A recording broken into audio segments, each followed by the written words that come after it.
Anak rizki bukan? Suami rizki bukan? Awas, hati-hati.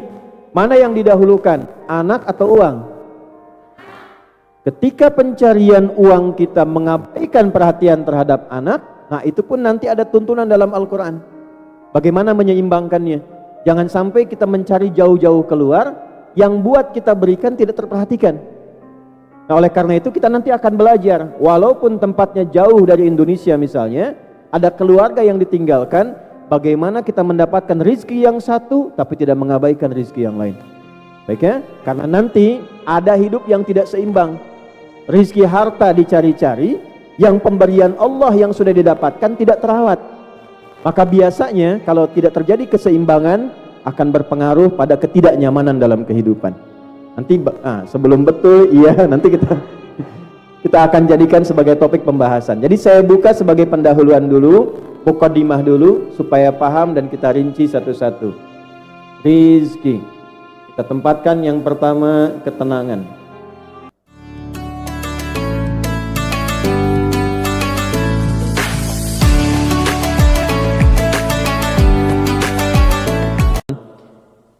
Pagi hari ini kita akan mencoba untuk membuka sesi di awal kajian kepada satu topik utama yang mengantarkan pada pembahasan pokok kita tentang bagaimana mencari rizki yang berkah dan membahagiakan di tempat yang jauh. Baik, saya tidak tahu apakah jauh di mata, dekat di kaki,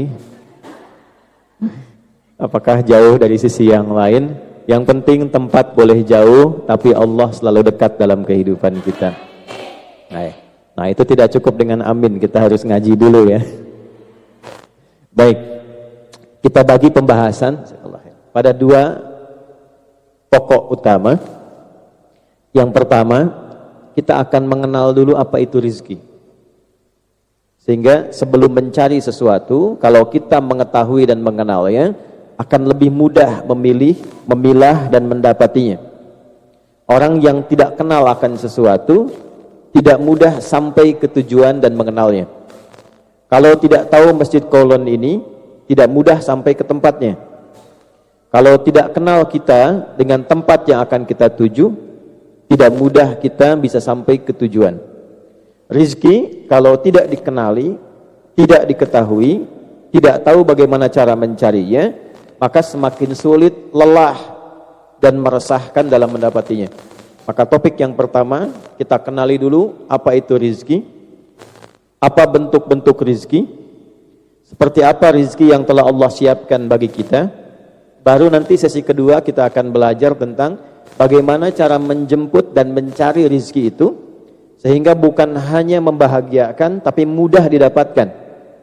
Ada bahagia, tapi jalannya tidak mudah. Ada tidak bahagia tapi jalannya mudah. Pilih mana? Bahagia tapi tidak mudah, atau mudah tapi tidak bahagia? Bahagia tapi mudah. Nah oleh karena itu nanti pembahasan kedua akan mengantarkan pada itu. Nah, sekarang kita masuk pada topik pertama dengan cepat. Apa itu rizki dan seperti apa Allah menyiapkan rizki untuk kehidupan kita di muka bumi ini. Yang pertama kita akan bahas dulu beberapa ayat dalam Al-Quran. Satu, Al-Quran surah ke-51, surah Adz-Dzariyat di ayat ke-22. Kemudian yang kedua, kita akan sambungkan ke Al-Quran surah ke-17 di ayat ke-70. Baik. Yang ketiga, nanti kita akan teruskan pada pembahasan-pembahasan pokok bersambung ke Quran surah kedua Al-Baqarah ayat 168 dan 172. Baru kemudian terakhir pada topik yang kedua nanti kita akan dalami lagi Quran surah ke-7 Al-A'raf di ayat ke-96. Nah, kurang lebih ada 5 ayat yang akan kita bahas khususnya di dua topik dari sesi pagi ini sampai dengan siang ke sore insyaallah. Baik, yang pertama, apa itu rizki?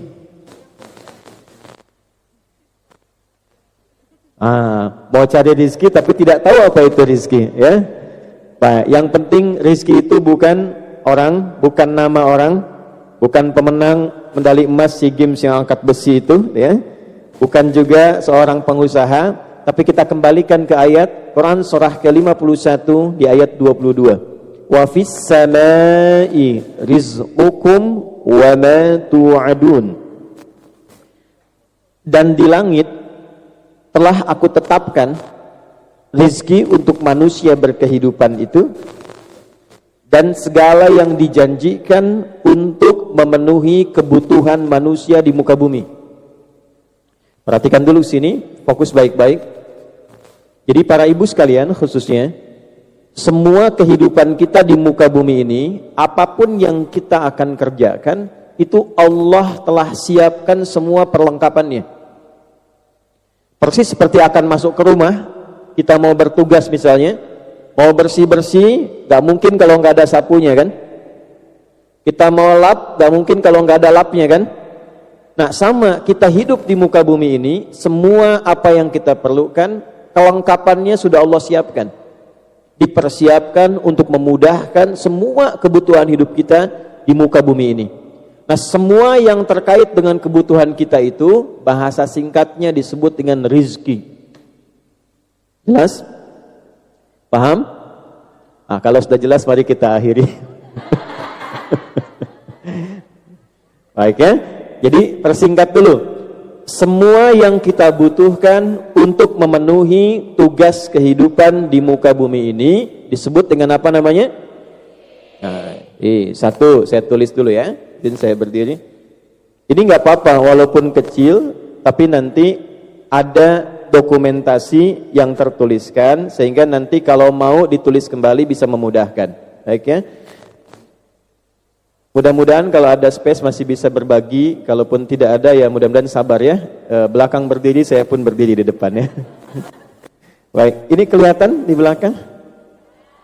Tidak, ya. Memang belum saya tulis, nanti kalau sudah saya tulis baru kelihatan. Satu, nah ini rizki. Baik. Semua yang kita butuhkan dalam menjalani kehidupan di muka bumi ini disebut apa namanya? Baik. Butuh makan nggak saat di bumi ini? Butuh. Butuh minum nggak? Butuh berpakaian nggak? Nah, itu disebut dengan apa? Rizki. Baik. Butuh tenang nggak? Butuh nyaman nggak? Nah, maka ketenangan pun disebut dengan apa?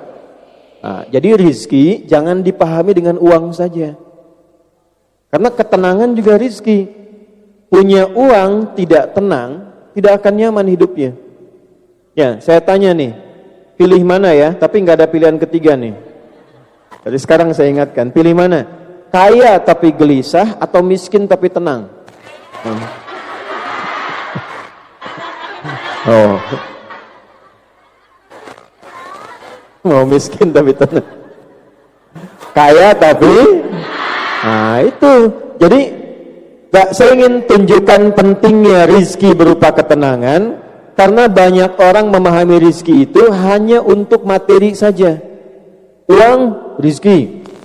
Mobil, rizki. Dapat rumah baru, rizki. Dapat harta baru, dapat suami baru. Udah aja. Udah sini, fokus dulu. Tapi semua itu tidak akan pernah mendapatkan kebahagiaan kalau tidak disertai dengan Nah, termasuk di rumah, ketenangan oleh Al-Quran didahulukan dibandingkan dengan materi harta yang kita dapatkan. Harta itu, harta yang kita dapatkan, itu disebut dengan maddah namanya. Jamaknya mawaddah. Pernah dengar mawaddah? Nah ya, baik. Nah ini ada mawaddah di sini, mawaddah. Ini harta yang kita inginkan. Dari Indonesia datang sampai ke Hong Kong mencari mawaddah. Ya, cari kebutuhan-kebutuhan, kadang dikirim ke rumah, ke kampung halaman, kadang dipakai di sini. Itu yang kita kumpulkan tuh mawaddah. Tapi dahsyatnya mawaddah ini ketika disebutkan di dalam Al-Quran didahului dengan sakinah. Tuh. Sakinah. Baru setelah ada sakinah dan mawaddah dengan sendirinya muncul rahmah. Ya, maka disatukan sakinah, mawaddah dan disingkat samara. Ya, bumbunya sambara. Udah, samara itu ada di Quran surah ke-30 ayat 21. Kenapa sakinah didahulukan ketenangan? Sebab kalaupun mawaddah ini banyak terkumpul, tidak ada sakinah, maka hampa kehidupan bahkan di dalam rumah tangga. Nah, saya ingin pahamkan dulu para ibu sekalian, fokus baik-baik, jangan pernah batasi rizki pada kebutuhan-kebutuhan fisik saja. Artinya yang dimakan digunakan oleh tubuh kita.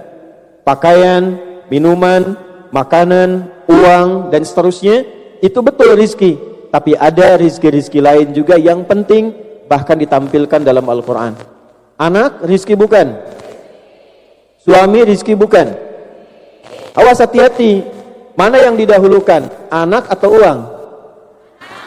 Ketika pencarian uang kita mengabaikan perhatian terhadap anak, nah itu pun nanti ada tuntunan dalam Al-Quran.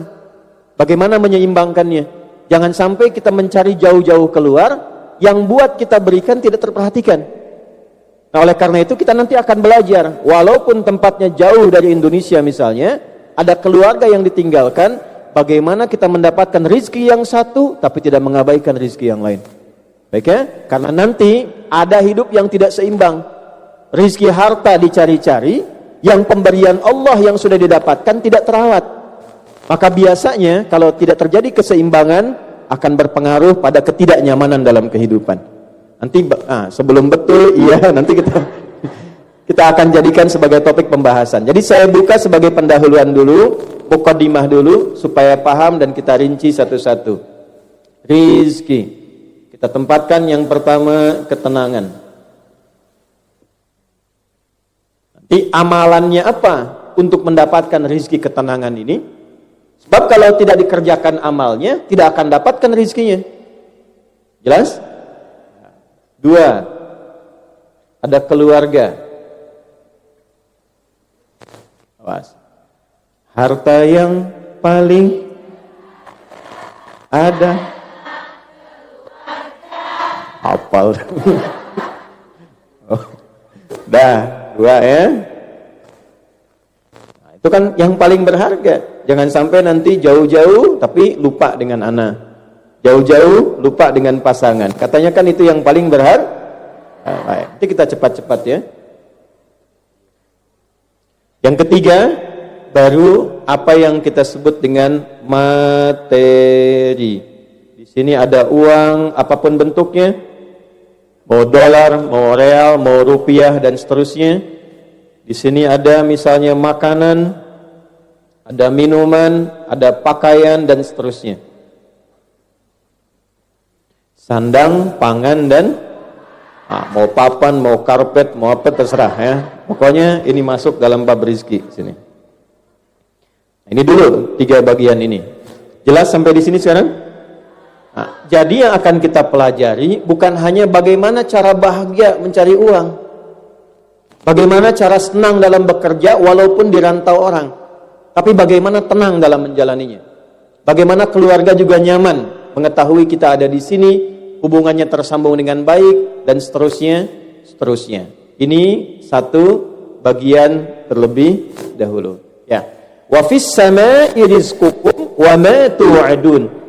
Dan di langit sebelum ditetapkan di bumi, Allah sudah mengatur ketentuan ini dan dijanjikan akan diberikan kepada seluruh hamba Allah yang berkehidupan di bumi. Hong Kong bumi bukan? Indonesia bumi bukan? Amerika bumi bukan? Jadi aturannya sederhana, sepanjang kita berpijak di bumi, dimanapun kita berada, apakah itu ke Hong Kong, apakah itu kemudian ke Cina, apakah kembali ke Indonesia, sepanjang ada di bumi, Allah telah berjanji tiga-tiganya ini akan diberikan kepada kita kemudahan kalau kita mau mengikuti petunjuk Al-Qur'an. Nah, sampai di sini mukadimah yang kedua, jelas? Nah, ini kita belum mulai nih, kita baru mukadimah nih ya. Supaya paham dulu ini. Inilah makna Quran surah 51 ayat 22. Aturan kedua, cepat. Quran surah 17 di ayat ke-70. Pelan-pelan, nanti baru setelah itu kita masuk ke amalannya. Walaqad karramna bani Adam wa hamalnahum fil barri wal bahr wa razaqnahum, ini kalimatnya, wa razaqnahum minat thayyibati wa faddalnahum ala katsirin mimman khalaqna tafdila. Paham? Tidak.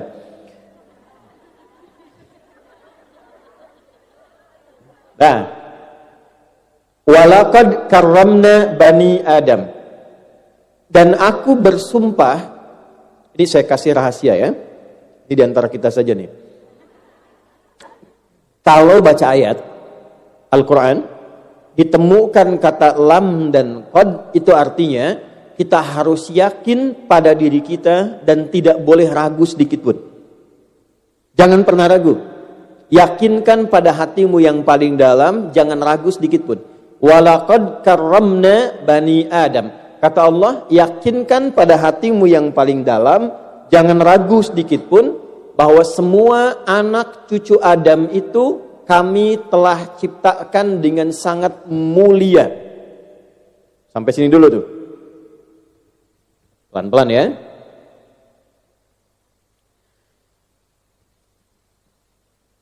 Anak cucu Adam itu manusia bukan?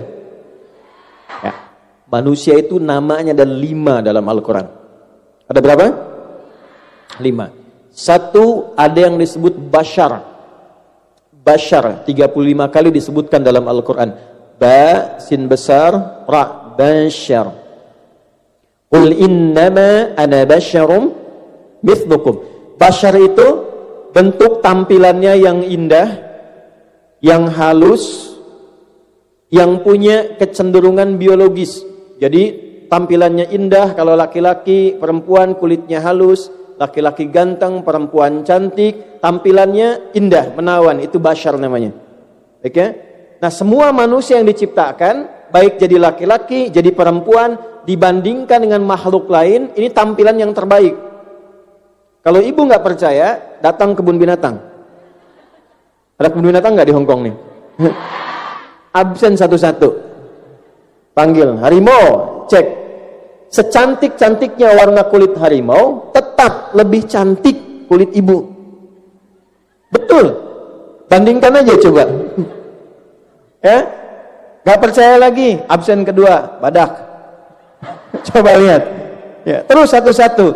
Jadi kalau sudah tahu fisik ini bagus, sudah baik, Allah tegaskan laqad khalaqnal insana fi ahsani. Nah, kalau sudah diciptakan bagus, tampilannya baik, jangan dirubah-rubah. Ya. Sebab perhatikan, takwim itu artinya bukan hanya tercipta baik, tapi diciptakan sesuai fungsi dan kebutuhannya. Jadi saya diciptakan begini, tidak seperti Ustadz Muhaimin, misalnya, atau sebaliknya, karena untuk hidup saya yang terbaik begini.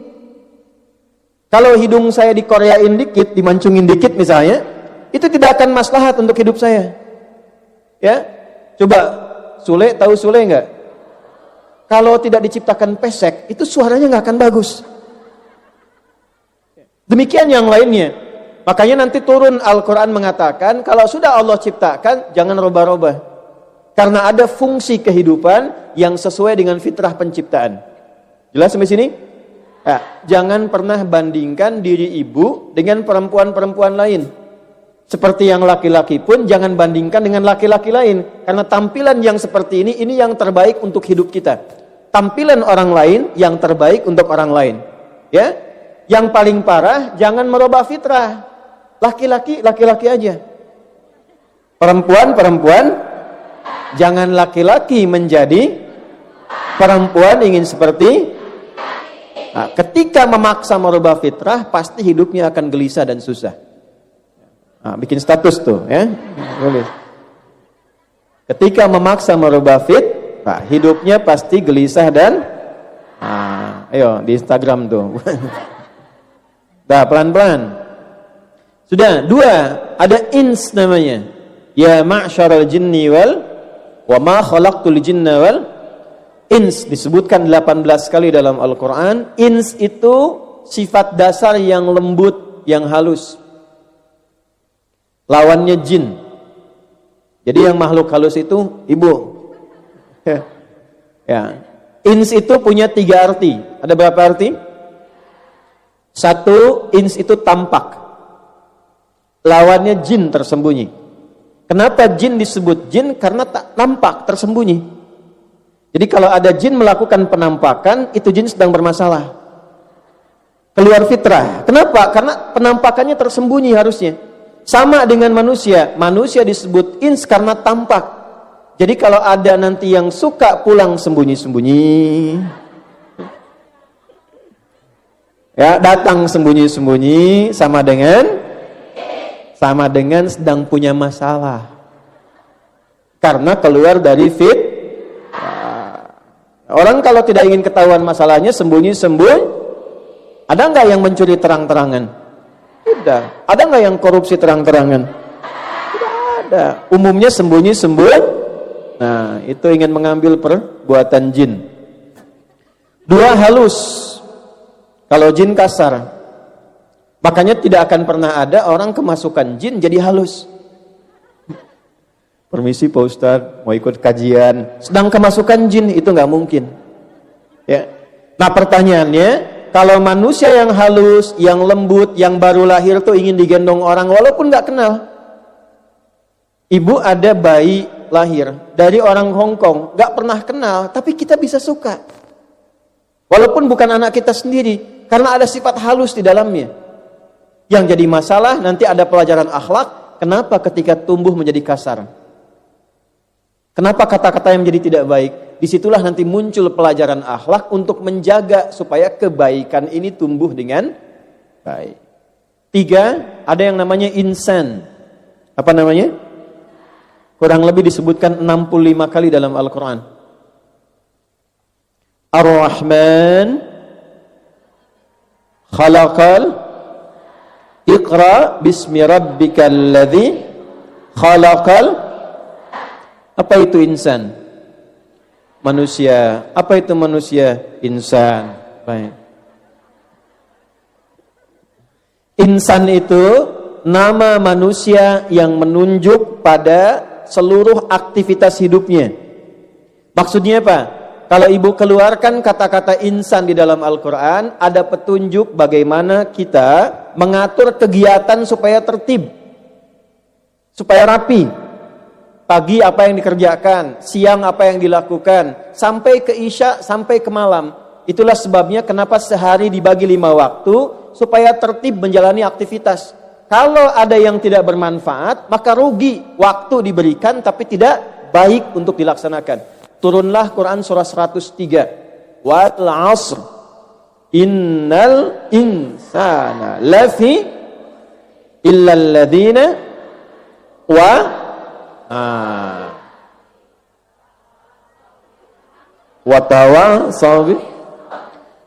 Aku bersumpah, kata Allah, demi modal waktu yang diberikan untuk hidup manusia beraktivitas. Kita sehari diberikan modal kurang lebih 24 jam. Pertanyaannya, dari 24 jam itu mana yang bermanfaat? Berapa jam yang jadi soleh? Ini dari tadi nunggu tadi sampai dengan di sini. Menunggunya sudah soleh belum? Bicaranya sudah soleh belum? Melihatnya sudah soleh belum? Jadi kalau ada 1 jam dari 23 jam dipakai dengan yang salah, tidak menjadi soleh, kata Allah rugi. Tidak punya nilai. Nah, oleh karena itu, dipandu dalam Al-Quran bagaimana menjadikan 24 jam ini, semua aktivitas kita, kegiatan kita, soleh di mata Allah. Ya? Nah ini namanya apa? Nah, nanti kalau ngaji lagi, ada ustadz yang lain lagi, silahkan nanti turunkan kata-kata ini. Ada panduan dalam Al-Quran memandu tubuh kita dari ujung kepala sampai ujung kaki menjadi soleh. Saya ambil contoh, nanti ngajinya, kalau bisa ngajinya harus terukur supaya nanti manfaatnya dapat banyak. Ya, insan tadi. Kalau dikeluarkan kata insan, nanti kita akan temukan bagaimana menggunakan fungsi dari tubuh dulu sebelum dipakai beraktivitas supaya semua yang digunakan di tubuh ini bermanfaat. Contoh, cepat saja. Ini mata apa fungsinya? Tuh. melihat yang baik. Kenapa ada penting kalimat baik? Baik itu kan soleh. Soleh menurut Allah, ya itu baik menurut Allah disebut soleh. Kalau hanya melihat, kambing melihat, ayam melihat, elang dan penglihatannya lebih tajam daripada kita. Tapi mata hewan tidak dihisab, mata kita dihisab. Karena mata ini dihisab, maka Allah turunkan fungsinya. Lihat yang soleh-soleh, lihat yang baik-baik. Maka nanti turun ayat di Al-Quran membimbing bagaimana cara mata ini melihat yang baik.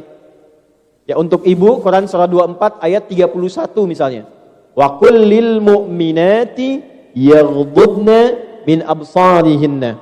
Muhammad sallallahu alaihi wasallam, ajarkan, viralkan kepada semua umatmu yang perempuan-perempuan, kalau sudah beriman, yakin dengan Allah sebagai Tuhan, buktikan imannya, masuk ke matanya, hanya boleh melihat yang baik saja. Kalau tidak baik menurut imannya, awas hati-hati, bukan menurut budayanya, kata imannya nggak bagus, ya untuk menghormati itu indahnya Al-Quran, bukan untuk mencela. Di Quran itu jarang kita temukan dalam akhlak celaan. Ya, Fir'aun Fir'aunnya, catat tuh ya. Fir'aun jahat tidak? Jahat. Kriminal tidak? Tapi tidak pernah disebut nama aslinya. Gelarnya saja, seorang pejabat, seorang petinggi. Kenapa tidak disebutkan namanya? Karena yang salah bukan nama, yang salah perilakunya. Jadi kalau ada orang bersalah, atau keluarga anak misalnya nakal, tidak bisa diatur, jangan disalahkan namanya. Dirubah perilakunya. Didoakan orangnya, tapi jangan digunjingkan namanya, karena yang salah bukan yang salah perilakunya. Nah, balik ke sini, Al-Quran mengatakan untuk bisa menghormati pandangan ini karena mulia, harus dijaga. Maka apa yang terjadi? Kalau kata iman yang gak bagus cukup palingkan. Cukup palingkan. Memalingkan dari yang tak baik itu disebut ghaddul basar namanya. Paham? Jadi bukan gak boleh lihat, ketika yang dilihat itu gak bagus, palingkan. Memalingkan dari yang tidak baik, supaya pandangan ini saleh disebut ghaddul basar. Nanti lengkap di Al-Quran, dari mata turun ke, jangan langsung ke hati aja. Sini, ke lisan, mata ke mulut. Ibu langsung ke hati aja. Dari mata turun ke mulut. Oh. Nanti ada ayat tentang lisan. Apa yang harus dikatakan, apa yang tidak boleh Kalau semua ini sudah diatur dengan baik, ibu mau pakai kemanapun jadi orang baik. Bicaranya pasti baik, mendengarnya pasti baik, bekerja dimanapun jadi orang baik. Itu yang dimaksud saleh. Latihannya tidak cukup dengan mengatakan amin. Ya, latihannya keluarkan kata insan di dalam nas. Apa namanya? Disebutkan kurang lebih sebanyak 240 kali dalam Al-Quran. Dan ada satu surah paling favorit dalam Al-Quran bagi umat Islam di muka bumi hari ini. Surat Apa itu nas? Manusia yang tidak bisa hidup sendirian. Dia butuh kawan. Dia butuh teman. Karena itu, nama ini memberikan pesan pada kita, catatin dengan baik ya. Dimanapun kita berada, dimanapun kita berkehidupan, selalu membangun hubungan baik dengan orang-orang sekitaran kita, dan jadikan sebagai bagian dari keluarga kita. Ya, ini pesan Al-Qurannya penting sekali, karena nggak bisa hidup sendirian. Ibu pun ini yang dihimpun oleh majlis-majlis pengajian, kalau sudah datang, ada database-nya, ada kehadirannya, persatukan sebagai keluarga. Jangan mandiri, satukan semuanya. Kenali tinggal di mana, minimal saling mendoakan, saling mensupport. Itulah inti dari kata an-nas. Kita punya ayatnya, kita punya katanya, tapi prakteknya itu yang belum kita temukan secara total dalam kehidupan. Jadi kalau kita melihat kawan kita samping kanan kiri sebagai keluarga, pasti akan saling mendukung. Ya, saya turut mendoakan ya. Kemarin saya mengamati, menyimak dan masih bertanya tadi malam saat saya landing. Besok insya Allah juga ada agenda untuk menyolatkan ya. Ya, mudah-mudahan saudari-saudari kita yang kemarin wafat dalam satu musibah dijadikan syahid oleh Allah Subhanahu wa taala. Ya. Salah satu syahid itu ada namanya syahid fis sama. Allah tetapkan syahid, ditetapkan walaupun tetap dimandikan, disolatkan tapi statusnya syahid. Di antara yang syahid itu adalah orang yang wafat dalam keadaan beriman dan mengalami musibah seperti tenggelam, kebakaran, dan saat dalam proses melahirkan itu statusnya syahid dalam pandangan Allah Subhanahu wa taala. Mudah-mudahan diterima amal ibadahnya oleh Allah. Nah, ini kalau sudah seperti itu tertib. Jauh dari Indonesia, tinggal di Hong Kong, nasnya dipakai. Kita nggak bisa hidup sendirian. Kita pun butuh berinteraksi dengan orang-orang lokal. Maka bersikap baik pada orang-orang yang ada di Hong Kong.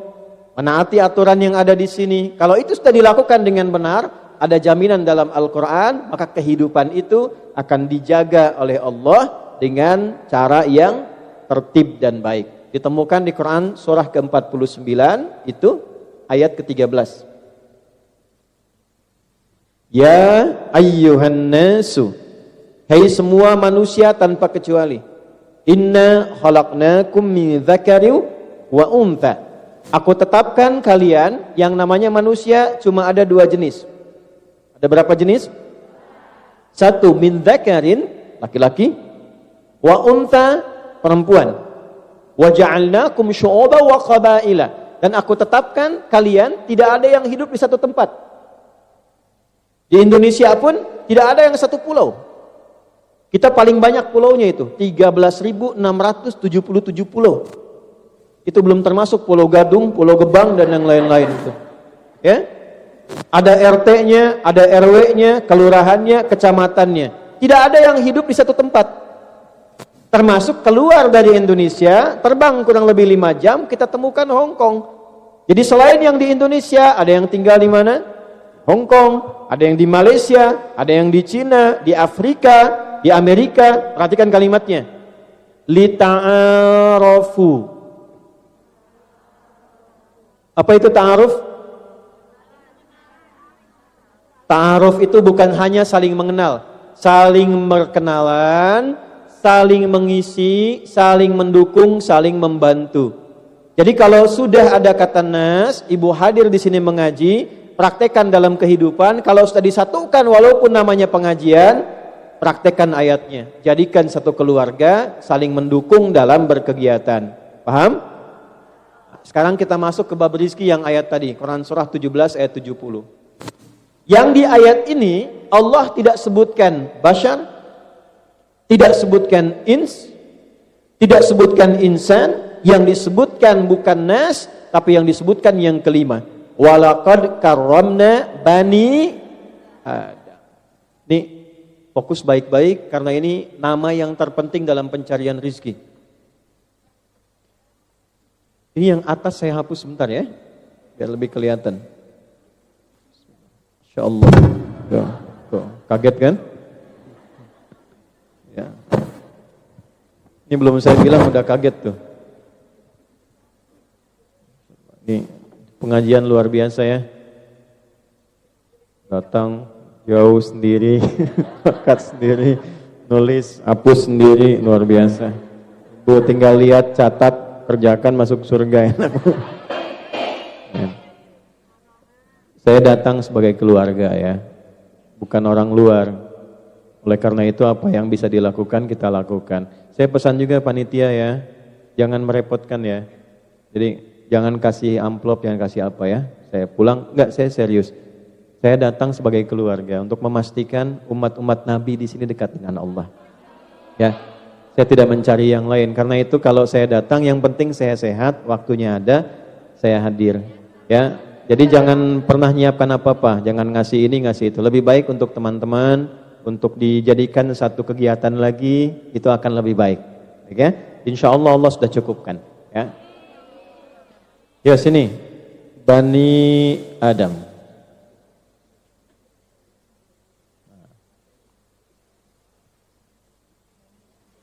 Bani Adam disebutkan 7 kali dalam Al-Quran. Berapa kali? Ya. Sekarang fokus baik-baik. Nama ini memiliki dua arti.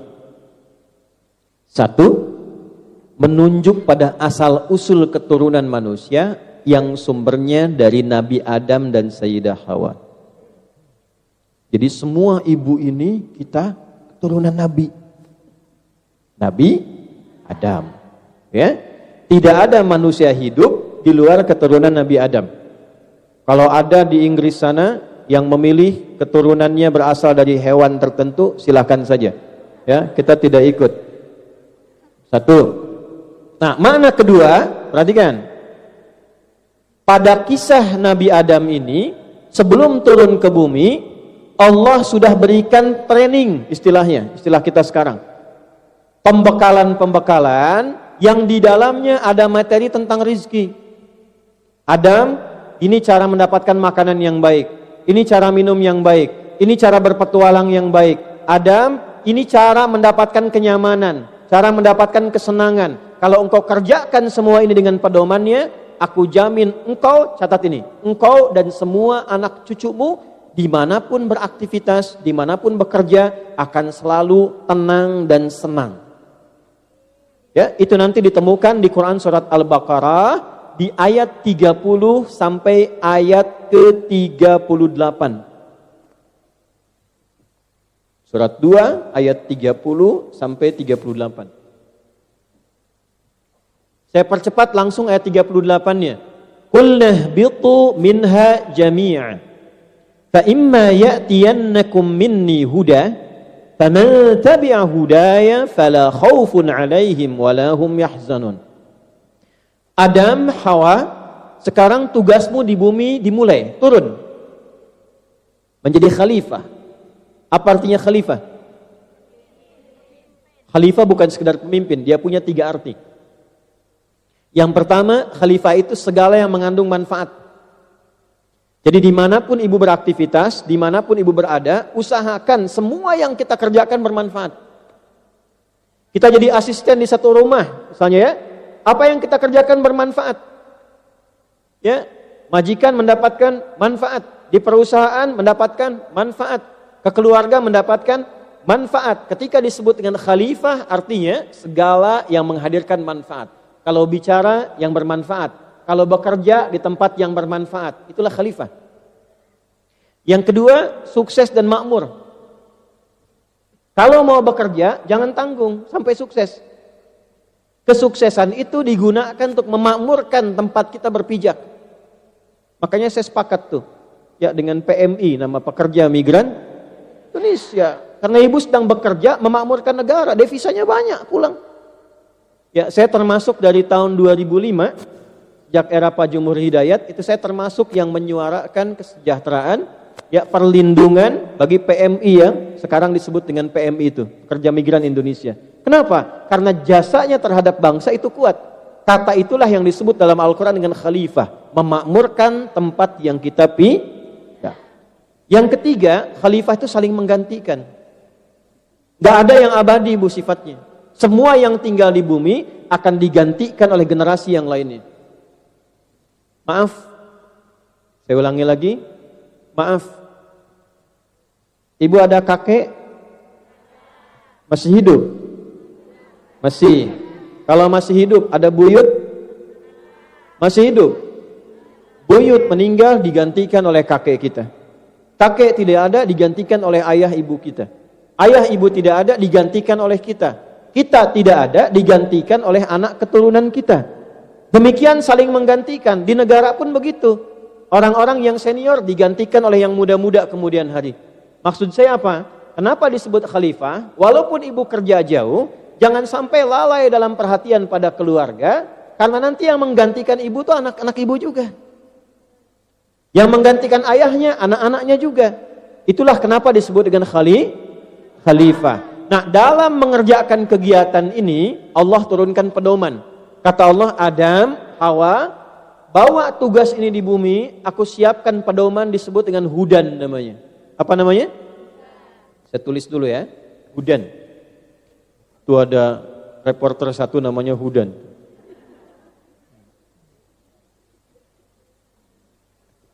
Gak usah nengok sudah Bu, sudah punya istri, anaknya 2. Sini. Sudah. Hudan itu nama umum. Nanti setiap umatnya diberikan nama khusus untuk membedakan umat satu dengan yang lain. Misal, Ibu kenal Nabi Musa. Nabi Musa diberikan hudan. Nama kitabnya namanya misal di Quran surah ke-17 ayat kedua. Ya, perhatikan kalimatnya. Wa ataina Musal kitaba. Nabi Musa diberikan kitab. Namanya Taurat. Wa ja'alnahu hudal li bani Israil. Taurat ini petunjuk hidup khusus untuk Bani Israel di masa itu. Jadi kalau Bani Israel mengerjakan petunjuk ini, hidupnya tenang dan senang. Nabi Isa diberikan apa? Injil. Injil itu fungsinya hudan, fihi hudan. Cek di Al-Maidah dari ayat 45 sampai 47. Nabi Muhammad diberikan apa? Al-Quran itu fungsinya hudan. Ada di Al-Baqarah ayat 185. Syahrul Ramadan alladzi unzila fihi al-Quran hudallin hudallinnas. Aduh. Kumaha itu?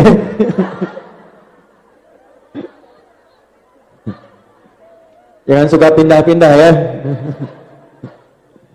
Apalagi pindah ke lain hati itu. Awas. Sudah. Udah jauh-jauh ngaji sampai 185 pindah ke ayat 2. Dan nanti sesi kedua di akhir kita belajar cara cepat menghafal Quran. Mau? Ya.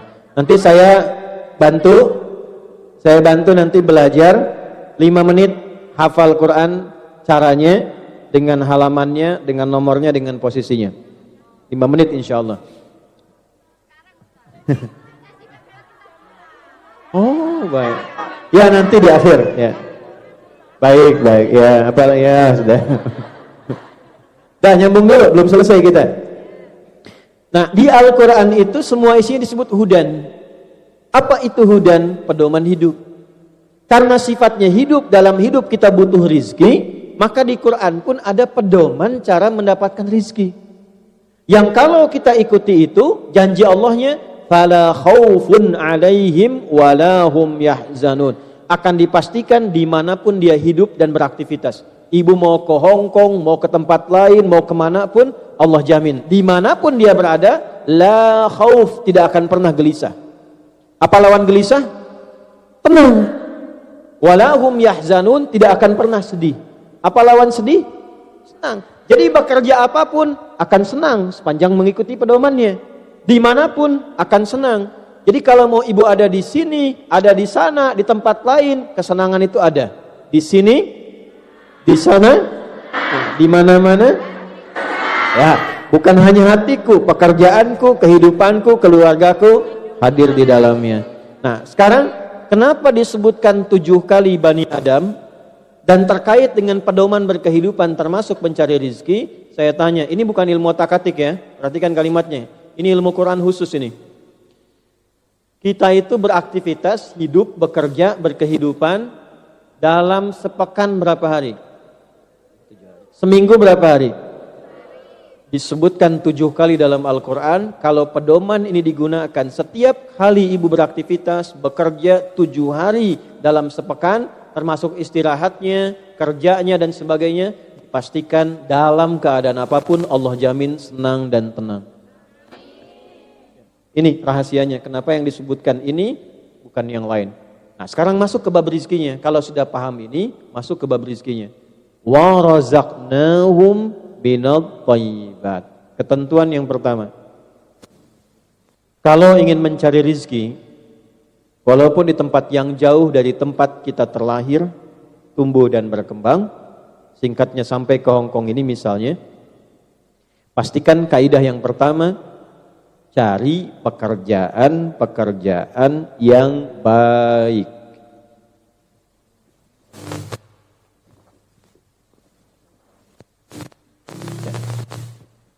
Cari pekerjaan yang baik. Itu ada 5 nama. 1, thayyib. 2 khair. 3 ma'ruf. 4 ihsan. 5 salih. Ya, saya ulangi sekali lagi. Nanti kalau belum jelas, ibu putar-putar tuh di YouTube-nya sampai berkali-kali ya. 1 thayyib. 2 khair. 3 ma'ruf. 4 ihsan. 5 salih. Jelas? Nah, untuk mencari rezeki dari 5 nama ini Allah pilihkan satu nama, thayyib dijamakkan menjadi thayyibat. Thayyib. Ada orang namanya thayyib 2 kali puasa, 2 kali lebaran nggak pulang-pulang tuh. Nah. Dah siap. Thayyib jamaknya apa? Kalau jamak sedikit atau banyak? Maksudnya apa? Allah ingin mengatakan, ini yang baik-baik sudah saya tebarkan banyak. Kalau saya sudah siapkan banyak yang baik, mengapa memilih yang tidak baik? Karena ada resiko, ketika memilih yang tidak baik, mungkin uangnya banyak dapatnya. Tapi karena tidak baik, tidak membuat keadaan hidup kita pun menjadi lebih baik. Kata Allah, harusnya tenang, nanti jadi gelisah. Harusnya senang, nanti jadi nggak nyaman. Jadi Allah itu ketika menurunkan hukum, bukan ingin membuat kita sulit, bukan. Supaya hidup kita bahagia. Saking pentingnya bahagia, ibu bikin judul mencari rezeki yang berbahagia. Nah kalau ingin mencari rezeki yang membahagiakan, kata Allah, saya sudah tebarkan yang baik-baik. Kalau sudah Allah siapkan yang baik-baik, maka kita tinggal mencari menemukan yang baik itu sesuai dengan yang Allah ingin. Nah, jelas sampai sini?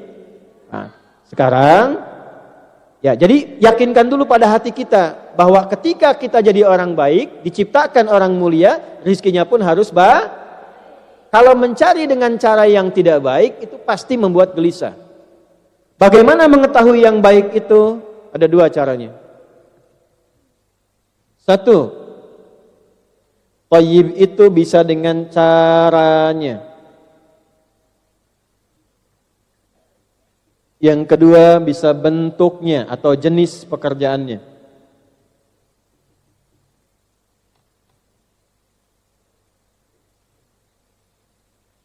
Keduanya punya hukum, satu hukum. Dipasangkan kata thayyib dengan satu hukum mencakup 2 arti. Tadi ibu sudah tulis ayatnya, ditemukan di Quran surat kedua Al-Baqarah di ayat 168. Pakai nas lagi. Ya ayyuhan nasu kulu mimma fil ardi halalan.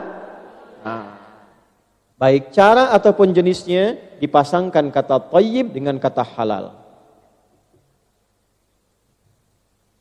Ya ayyuhan nasu, hai semua manusia tanpa kecuali.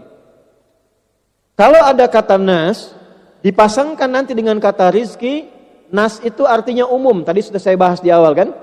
Jadi kenapa saya awalkan? Karena pembahasan itu akan selalu mengingat bahasan-bahasan yang di awal tadi. Kata nas, kalau dipasangkan dengan rizki, artinya tidak ada batas dalam pencarian tempat.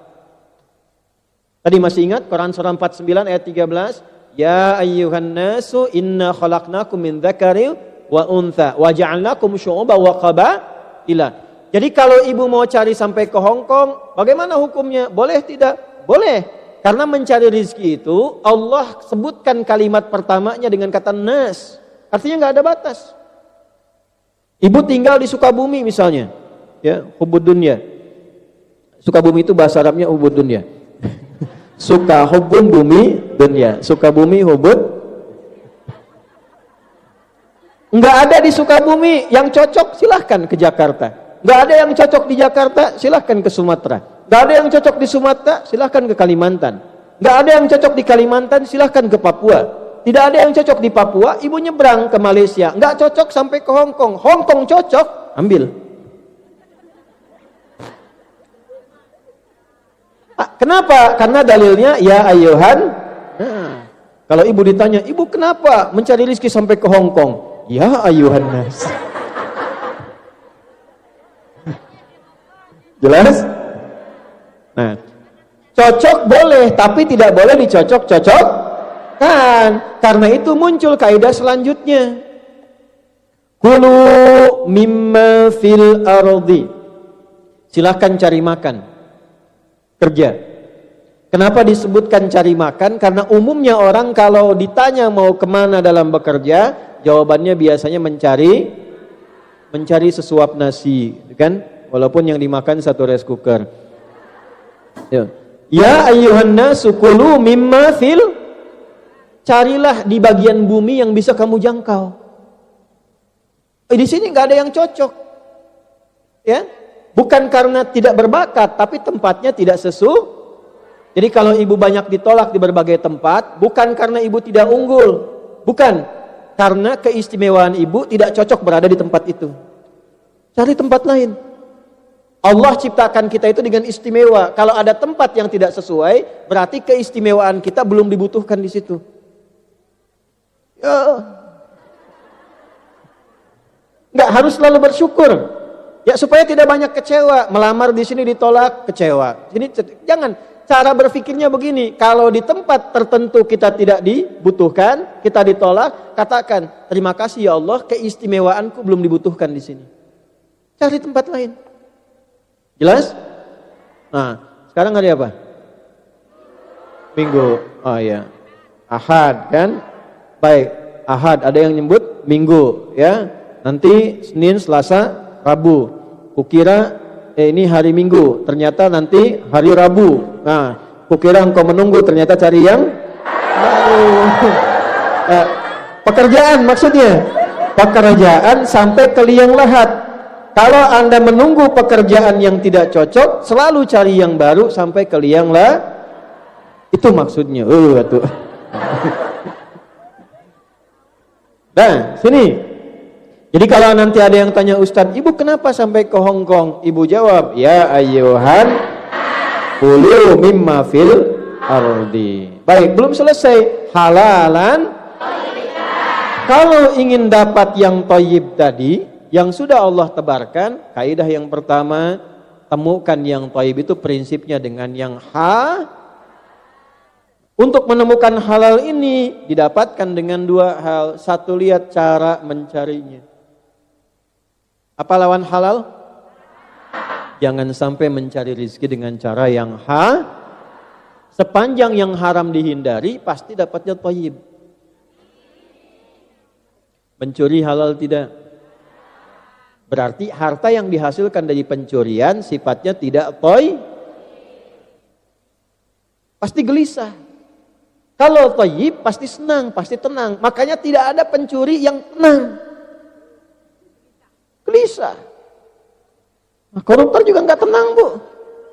Jangan dikira koruptor itu tenang. Makanya ketika mau korupsi sembunyi-sembunyi, nggak ada yang terang-terangan. Ya, itu kijangnya sudah akan sampai, tolong dijemput ya. Kijang tuh, padahal uang korupsi. Ya, nggak mau ketahuan. Makanya kalau sudah berbuat kejahatan yang besar, pasti melakukan yang kecil-kecil. Untuk menutupi kejahatan yang besar, minimal yang kecil-kecil.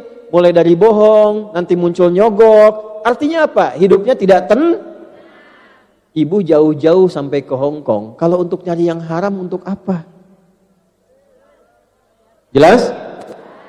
Jadi saya tidak ingin dengar lagi ada kasus di Hong Kong pencurian misalnya. Ya? Penjamretan. Tidak bohong? Jadi taati aturan dengan cara yang benar. Baik, ini poin 1.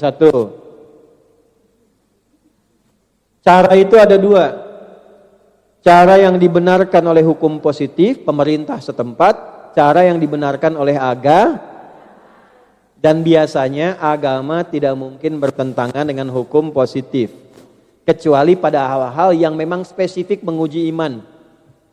Ya, misal menurut agama, jual makanan boleh nggak? Boleh. Tapi ada makanan-makanan yang dinilai oleh agama membahayakan. Baik untuk iman ataupun untuk kesehatan. Misal, minuman keras dari minuman. Ya, minum-minuman keras itu merusak pada Merusak pada pikiran. Karena merusak kepada akal, agama Islam melarang. Kenapa? Supaya fungsi akalnya tetap sehat. Kalau akal terganggu, berpikirnya tidak baik, hidupnya terganggu juga. Itulah sebabnya kenapa diharamkan minuman keras, supaya fisiknya sehat, akalnya sehat, hidupnya benar. Kalau itu dikonsumsi, ibu mau kerja dimanapun, tiba-tiba mengkonsumsi itu, pekerjaan akan terganggu. Minimal kalau akalnya rusak, bicaranya tidak teratur. Kalau bicara sudah tidak teratur, siapa yang bisa menggunakan jasa ibu dalam kehidupan? Tidak ada. Nah, oleh karena itu, yang pertama dipastikan, kalaupun secara hukum pemerintahan misalnya boleh, tidak dilarang, tapi kalau hukum agama mengatakan tidak dibenarkan, maka coba cari peluang lain, kesempatan lain yang kira-kira bisa menggunakan cara pencarian rezeki yang lebih baik. Maksudnya apa? Walaupun uangnya banyak, tapi didapatkan dengan cara yang tidak baik, itu tidak akan membahagiakan. Ujungnya jadi penyakit nantinya. Ya, jelas sampai sini? Ya, pilih mana? Gaji 100 juta haram atau 10 juta halal?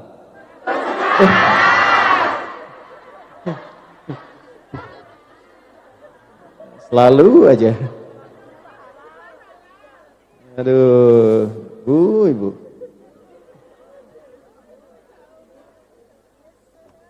Ya, makanya sama perempuan jangan hitung-hitungan rezeki. Di rumah juga begitu. Harta saya, harta suami, harta. Udah balik lagi. Sallu ala Nabi. Sampai mana tadi? Baik ya. Ya. Jadi berupaya satu, caranya selalu mencari dengan cara yang Itulah sebabnya kenapa banyak kasus-kasus mencari rezeki di zaman Nabi itu dikoreksi, diperbaiki caranya langsung oleh Al-Quran. Ada yang mencuri, ada dulu satu kampung itu isinya pencuri semua.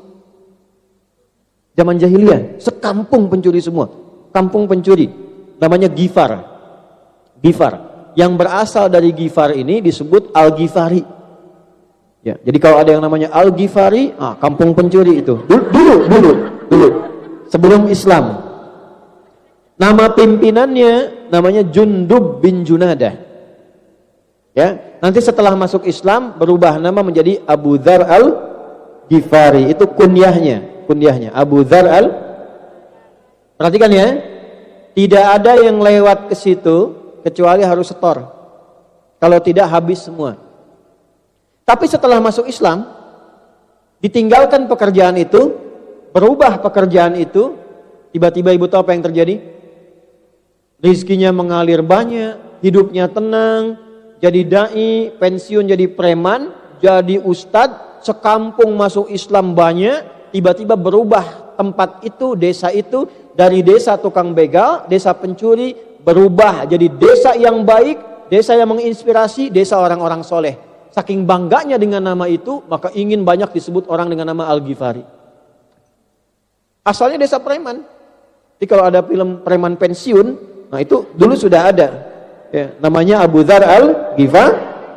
Nah, pokoknya meninggalkan yang haram untuk mengejar kepada yang halal, itu pasti Allah ganti. Ya, dirubah ketidakbaikannya, dirubah hal-hal yang tidak menyenangkannya, dirubah. Pertama kali diberikan oleh Allah itu ketenangan. Jadi kalau Allah menginginkan ibu berubah, ya, yang pertama dikasih bukan dunia, Bu, terlalu kecil. Saya ulangi ya, yang pertama Allah kasih pasti bukan dunia. Misal nih, ada pekerjaan yang nggak tepat, ibu pengen cari yang lebih baik. Itu yang Allah berikan pertama kali, bukan gaji yang banyak dulu, bukan uang yang banyak, tapi yang pertama Allah kasih ketenangan dulu pada hati. Itu yang mahal. Nanti kalau hati sudah tenang, sudah bisa megang uang yang halal, sudah bisa menggunakan yang sedikit tapi berkah, Allah tambah tanpa batasan.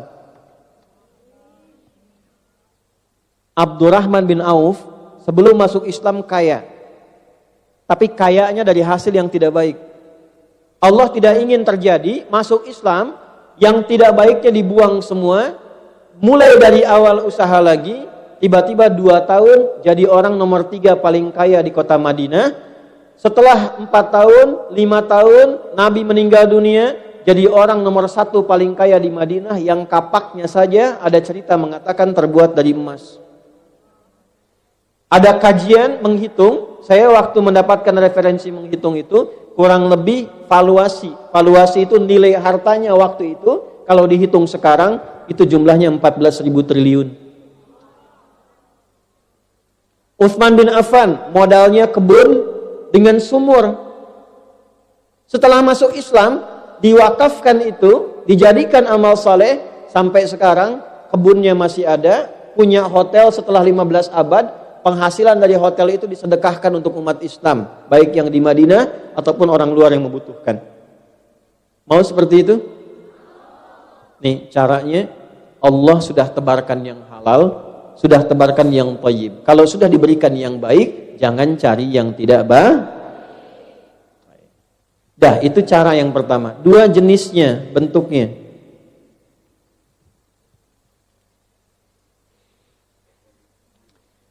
Pekerjaan apapun yang halal, yang bisa menjaga kehormatan fisik kita, akal kita, dan iman kita, itu boleh.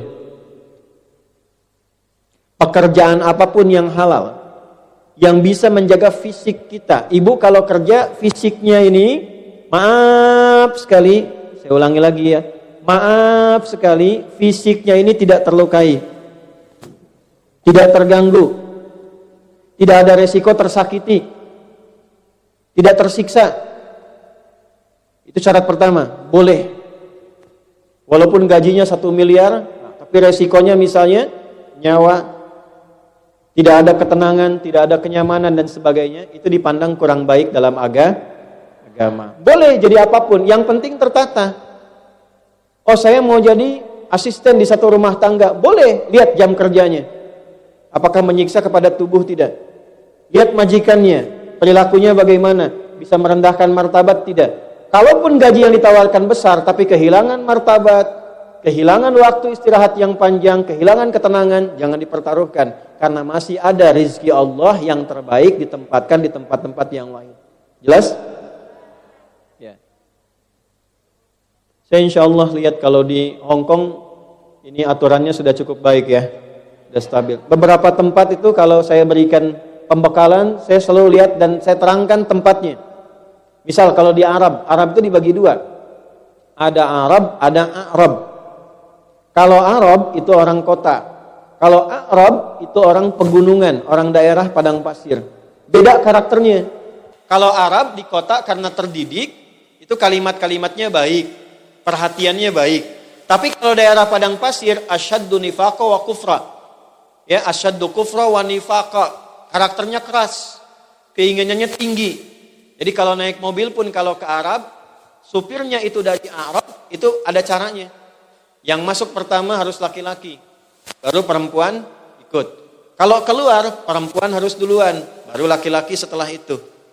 Dan seterusnya, karena karakternya berbeda. Nah, di tempat manapun, mau di kantor, mau di pabrik, mau di rumah, dipastikan diupayakan satu, pekerjaan yang menyelamatkan terhadap tubuh seutuhnya. Jelas? 2, akal. Jangan sampai mencari pekerjaan yang di dalamnya ada bentuk atau jenis yang merusak terhadap akal. Walaupun dapat hasilnya banyak, tapi ada resiko akalnya terganggu, maka mohon maaf sebaiknya mencoba mencari pekerjaan yang lain. Ini dulu 1. Ini fisik. 2, akal.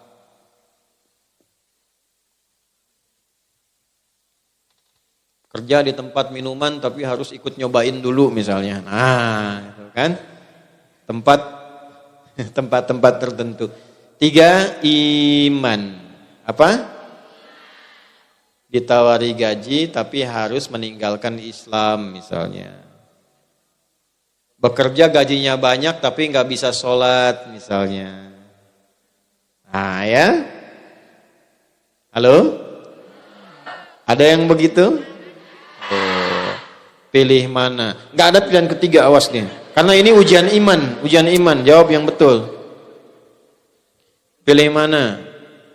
6.800 dolar Hong Kong tapi bisa sholat 5 waktu, atau 60.000 dolar Hong Kong tapi nggak bisa sholat sama sekali.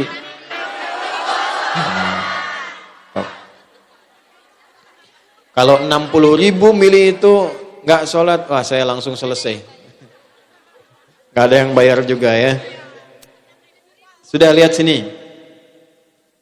Kenapa saya sampaikan ini? Karena akan ada tiba satu masa, satu waktu, orang sudah silau dengan dunia, tak peduli dengan iman. Itu bahaya.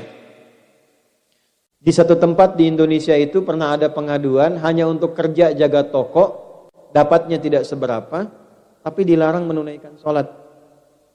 Ingat ya Bu ya, dunia tidak satu saat akan nanti yang dibawa pulang itu bukan bekal yang sekarang didapatkan di dunia, karena alamnya beda. Saya tanya sama ibu nih, di dunia saja hukum sudah beda. Di Hong Kong sama nggak hukum dengan di Indonesia? Mata uangnya sama nggak? Beda. Nah, beda tempat saja di dunia sudah beda hukum. Terus ibu mau pulang ke akhirat mau hukumnya sama? Nggak mungkin. Hukum akhirat beda. Ke alam kubur saja sudah beda. Ibu di dunia pakai pakaian begini. Kadang seragaman, kadang dilihat yang bagus dan sebagainya. Tapi begitu masuk ke alam kubur, beda alam, pindah dunianya, tidak berbeda, tidak sama lagi, maka yang dikenakan pun tidak akan sama. Pakaiannya apakah begini? Tidak. Apakah handphone yang kita cari, gaji pertama saya buat handphone ini, nanti masuk ke alam kubur dibawa enggak? Tidak. Dolarnya dibawa enggak? Rupiahnya dibawa enggak? Tidak. Oh, nanti saya mau bawa handphone masuk ke alam kubur kan ya, kalau kamu kangen miskol aja. Bisa. Miskol dzarratin syarriyah. Gak nyambung. Nah yang dibawa apanya? Amalnya. Amal pertama yang akan membantu kita saat pindah alam itu, kita yakin sebagai orang beriman, amal pertamanya, ingat dari awal tadi, ada fisik, ada akal, ada roh. Saat meninggal yang dicabut apanya? Rohnya. Maka yang dibawa itu amalan rohnya. Nah amal roh ini beda dengan fisik. Makanan fisik, makan, sarapan, macam-macam. Makanan akal, belajar, baca. Makanan roh itu ibadah, sholat Bu, baca Quran. Ketika meninggal, rohnya dicabut, itu yang ikut sholatnya, yang ikut pengajiannya, baca Qurannya. Kalau makanan fisik gak ikut. Jadi yang kita kumpulkan sekarang, kalau meninggal itu gak ikut. Yang pintar-pintar sampai punya gelar S1, S2, S3, S4, kerupuk 3, itu sampai dingin, kan kita S semua kan ya, SD, SMP, SMA, S1, S2, itu gelar sebanyak apapun kalau meninggal nggak kepake. Semuanya pengen satu gelarnya, apa artinya almarhum? Bukan, almarhum itu yang disayang Allah.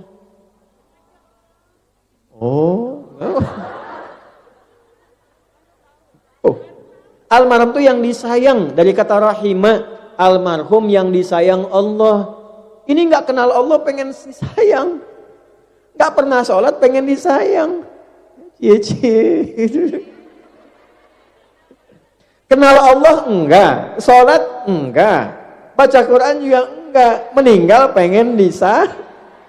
Gimana? Ibu mungkin nggak sayang suami orang? Tidak, karena ibu nggak kenal.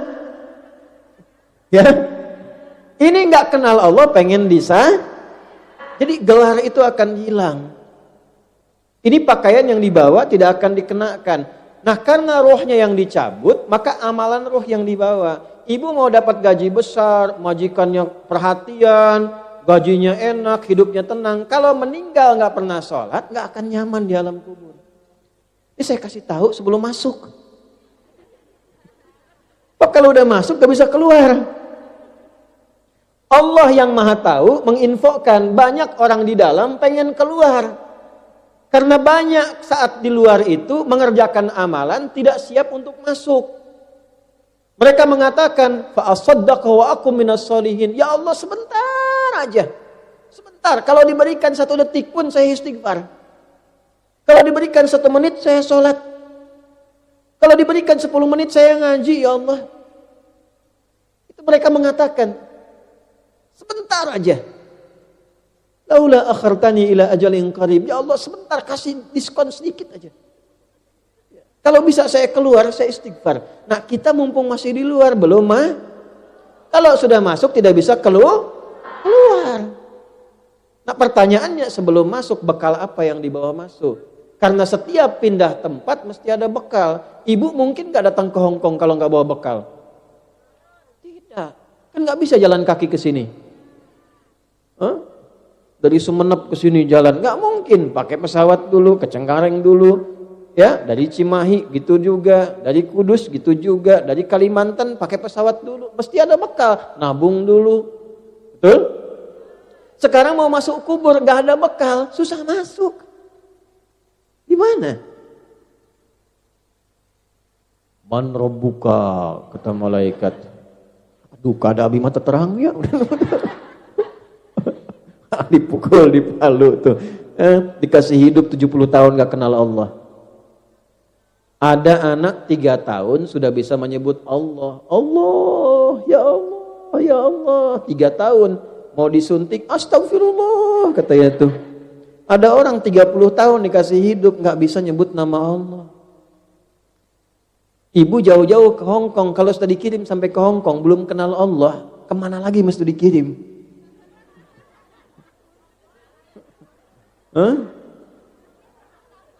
Oh. Jelas? Jadi jangan sampai jauh-jauh ke Hong Kong, rizki di dunia dicari-cari, persiapan kubur rizkinya tidak dicari. Jadi harus seimbang. Betul, kerja yang bagus, gaji bagus, tapi pekerjaan akhirat pun harus dikerjakan untuk bekal pulang. Maka yang pertama yang harus kita kaji, pencarian rizki itu, carilah rizki yang membuat kita abadi dalam hidup. Dunia sementara, akhirat Nah, jadi kalau orang cerdas, dia akan mencari bekal untuk hidup selamanya. Kalau di dunia, maaf ya, kaya sementara, kalau meninggal hilang kayanya. Kalaupun cukup, orang sebut miskin sementara. Kalau meninggal bekal akhiratnya banyak, kaya akhiratnya. Nah, jadi bekal yang pertama, 1, untuk mencari rizki yang halal tadi, maka dibagilah kepada 2 bagian, cara dan bentuk. Caranya harus halal, bentuknya harus Biasanya suka lupa. Kalau sudah lupa suka nggak ingat. Ya, ini mohon maaf nih. Mohon maaf. Yang kita butuhkan untuk tubuh, untuk akal, untuk roh. Biasanya banyak orang mencari rezeki untuk tubuhnya saja. Untuk rohnya tidak dilakukan. Ini yang membuat gelisah dalam hidup. Maka pengajian ini berfungsi mengingatkan lagi. Supaya ada keseimbangan. Sampai ke Hong Kong, kerjanya bagus, sholatnya juga Kalau bisa nanti berinisiatif ya, inisiasi. Ini kurang lebih warga kita ada berapa di Hong Kong? Ya itu paling gampang, banyak gitu ya. Banyak. Orang Islamnya banyak gitu ya. Nah, minimal punya cita-cita nanti misalnya ke depan pengen punya masjid ya, insyaallah yang dibuat insyaallah atau ditetapkan diinisiasi oleh orang-orang Islam yang ada di sini dari Indonesia. Nanti kalau sudah jadi berbagi dengan yang lain-lain. Alhamdulillah. Siap? Diniatkan dari sekarang. Diniatkan supaya kalau niat itu dicatat amalannya. Ya, jelas? Nah, sekarang kita masuk ke bagian yang kedua, amalan-amalan yang memudahkan mendapat rezeki sekaligus membahagiakan dalam mendapatinya. Yuk kita catat amalnya satu-satu ya. Masih ada waktu? Oh, ya. Sampai jam berapa? Baik, ya enggak apa-apa. Silahkan ibu sampai jam 1. Saya sampai jam 12 selesai. Ya, 1 ya. Saya tes dulu, tes. Pelan-pelan. Masih ingat tadi kita mencari rizki jenisnya ada berapa? Baik. Tubuh kita ini ada berapa jenis? Satu apa? Fisik. Dua apa? Tiga apa? Oh, nah, jadi mencari rizki pun harus memenuhi kebutuhan tiga bagian diri kita ini. Fisiknya, akalnya, atau apa? Rohnya. Sekarang kita mulai dari rizki untuk roh dulu. Ini materinya agak dalam. Sebab kalau rohnya tidak baik, fisiknya tidak akan baik. Saya ulangi ya. Kalau rohnya sakit, fisiknya ikut sakit. Dan obatnya gak akan ditemukan di rumah sakit. Iri, dengki, ria, itu penyakit hati. Kalau sakit hati, iri hati. Tidak ada iri mata. Iritasi. Dengki hidung misalnya, nggak ada. Ibu cari tuh rumah sakit secanggih-canggihnya di Hong Kong, klinik. Saya pusing gitu. Apa gejala yang dirasakan? Kalau majikan saya beli tas baru, saya pusing. Nggak ada obatnya.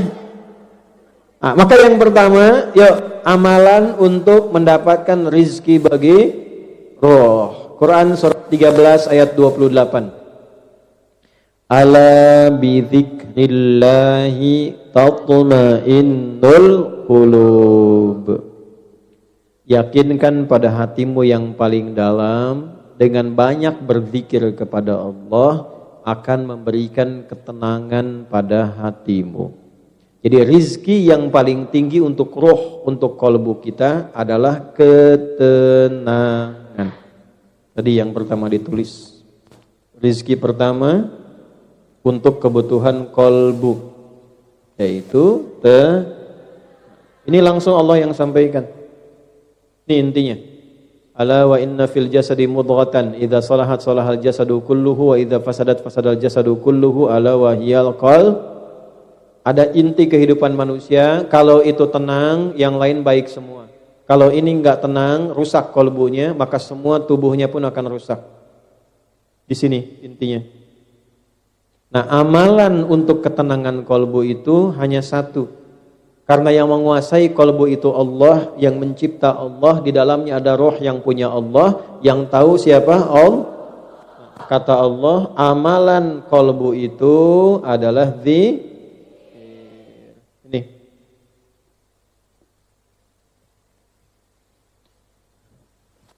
Jadi orang yang sering berzikir, orang yang senang berzikir, sesungguhnya dia mendapatkan rizki langsung dari Allah untuk ketenangan jiwanya. Baik, pelan-pelan. Jadi kalau ibu sedang gelisah, bekerja sedang ada masalah, hati tidak tenang, obatnya sudah ada ini rizkinya. Bukan bikin status.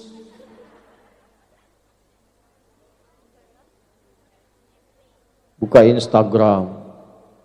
Ih, gak nyangka ya.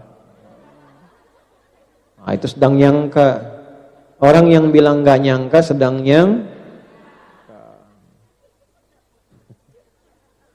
nggak seperti dia gitu.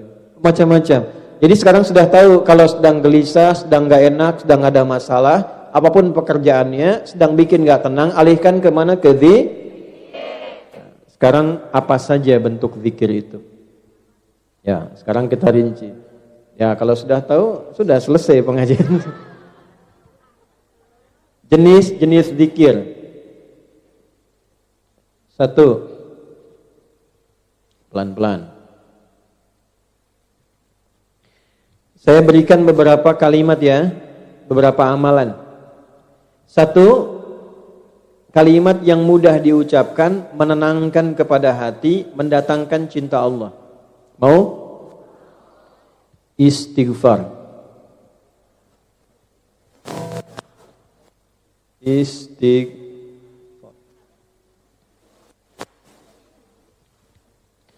Dah. Waktunya ada 3. 1, ada istighfar yang kalau dikerjakan Ibu lakukan di waktu itu mudah mempercepat ya, terkabulnya doa dan mendatangkan rezeki dari Allah. Waktunya sesaat sebelum masuk waktu subuh. Kalau bisa, ibu lakukan dulu tahajud sebelumnya, walaupun 2 rakaat. Kalau mau tahajud, masih ingin baru memulai, sebelumnya belum pernah tahajud, jangan banyak-banyak dulu.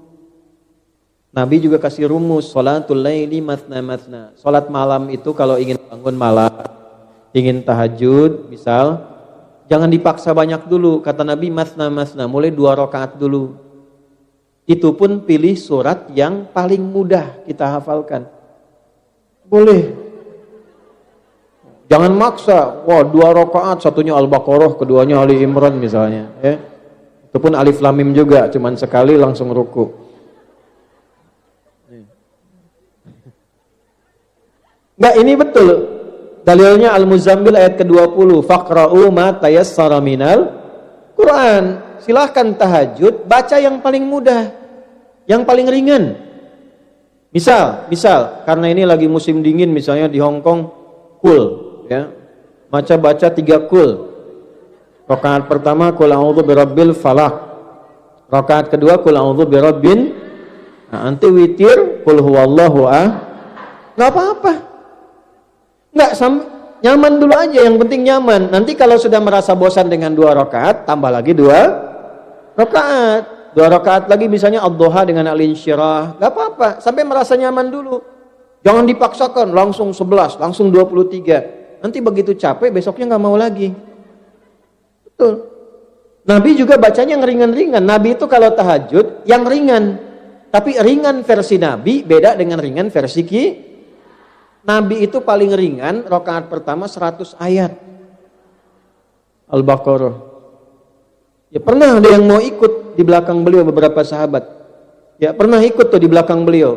Ternyata rakaat pertamanya begitu 100 ayat Al-Baqarah, ditunggu mau ruku nyambung sampai selesai. Betul, dikira mau ruku nyambung Ali Imran. Dikira mau ruku nyambung An-Nisa.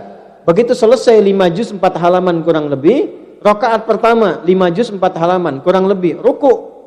Rakaat pertama. Besoknya enggak ada lagi yang ikut. Nah, maka mulai dengan apa? Tahajud dulu.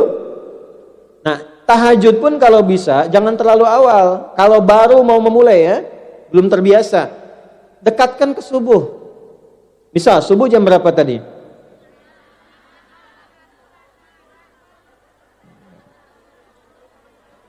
Sudah nggak usah musyawarah, sudah ya. Terjadi perbedaan pendapat di sini tentang waktu sholat subuh. Karena ini bukan berasal dari daerah yang sama mungkin kan? Bah. Intinya ya 5:30 kurang lah gitu ya. Ya iqamatnya kan di sini 6.20 kalau di sini. Ya kita ambil misalnya 5.30. Ibu bangun misalnya jam 5 kurang 1/4. Udah siap-siap, bersih-bersih, rapi-rapi, jam 5 sholat 2 rakaat sampai witir. Sampai 5/4, 15 menit sebelum subuh itu namanya waktu sahar. Saharun. Amalan yang dikerjakan saat sahar namanya sahur. Sebentar, jangan komentar dulu. Ibu like aja, jangan komen. Lihat sini, amalan yang dikerjakan di waktu sahar namanya apa? Kenapa ada makan sahur? Maksudnya kalau makan besok mau puasa, jangan terlalu awal. Dekatkan ke subuh. Dekat, supaya apa? Kalau makannya dekat subuh, energinya makin banyak, makin kuat menjalani puasa. Satu. Yang kedua, dekat ke subuh, jadi nggak tiduran dulu. Bisa istirahat sebentar, nggak terlampau ngantuk, langsung bisa sholat. Jelas? Nah ini misalnya subuh 5:30, sahur jam 2. Udah nahan lapar tuh jam 3, 4, 5, 6. Belum subuh sudah 4 jam, udah lapar. Makanya ada orang baru mau puasa, udah lihat buka. Betul nggak? Balik dulu. Nah amalan yang dikerjakan di waktu sahar namanya apa sah? Nah ada amalan luar biasa, istimewa di waktu sahar ini. Amal itu disebut di Quran surah 51 di ayat ke-18. Ayat 22-nya tentang rizki, ayat 18-nya tentang istighfar. Jamak dari kata sahar namanya ashar. Wabil ashari hum yastaghfirun. Dan ada orang-orang yang di waktu sahar ini banyak beristighfar kepada Allah. Nah, istighfar di waktu sahar itu, awas nih rahasianya, itu bisa mempercepat datangnya rizki dari Allah.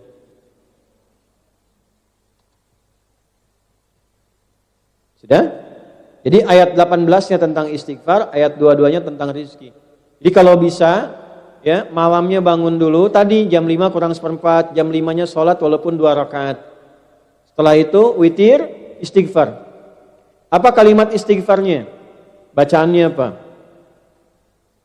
Nah, sebentar. Kalau mau singkat, satu aja.